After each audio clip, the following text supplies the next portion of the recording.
Jesus was arrested and taken to the house of the high priest Caiaphas for further questioning. Peter followed into the courtyard to see what would happen next. Close to where it's thought Caiaphas lived, archaeologist Shimon Gibson has uncovered a large first-century house. Now, what we're going to do is we're going to go down to the lower level here, yes, which dates back 2,000 years to the houses from the time of Peter. You're seasoned archaeologists, I can see. These are mansions. These are very large houses, but the dining hall was probably at a upper level. We're downstairs here. You know, you have upstairs and downstairs. We're downstairs. We're downstairs. We're with the cooks. We're with the cooks and the servants. And, yeah, that's the place to be. I'd rather be with them than with the knobs upstairs, yes, I think. Yes. I'd be more comfortable. Yes. But it's quite interesting when you think about that story of Peter, when he comes into the courtyard. Yes. And there's a reference to Jesus being taken to the upper room. You see, so he's been taken to the level yes, he where is. The high priest is sitting. And of course, Peter, he's at the level at the bottom there where you have all the servants moving around. There are some soldiers and different sort of individuals, but none of them belonging to the higher ranks of society. No. They were all upstairs. No, there were the serving girls in the courtyard, exactly. Wasn't there? But exactly. that would have been in a place like this? Like this. Oh, how interesting. Haven't found any money. I know, we should find some coins here. Maybe they held it all upstairs. Probably. This is downstairs after all. Shimon's work here is still ongoing.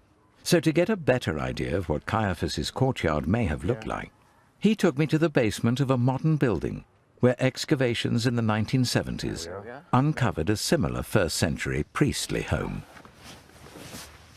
So where are we now? Well, this is a house which dates back 2,000 years. My goodness. To the time of Peter. Wow. We're standing within the internal courtyard. Oh my goodness. But it's tiny. I know, but this is the way they used to be.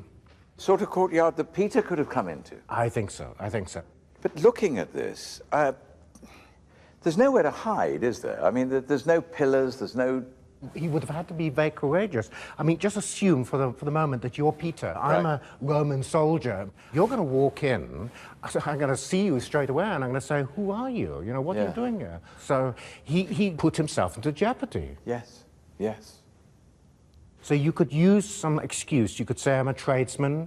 You could say, I'm a family friend. You know, you could invent some of these sort of excuses, but he doesn't. No, but what's interesting, what you said was, the ideal thing for Peter to be able to say is, I mean, obviously, what are you doing here? He say, oh, it's just a friend of mine gone up there, I'm just waiting to see. But that's what he doesn't say. He said, when asked him, is that man a friend of yours? He says, no. Yes. No, no, no. And Peter, by the time he came into this courtyard, was already going through so many disillusions as Jesus keeps doing things that Peter feels is not right for the Messiah to do. This was a person who was going to usher in the end of days. Absolutely. And that's the end of it. So what does he get? Why is he having these arguments with Caiaphas? This, I think, mystified him. I think Peter was confused. He was confused about this. And that's why he hung around in this kind of sort of small courtyard, you know, trying to puzzle things out.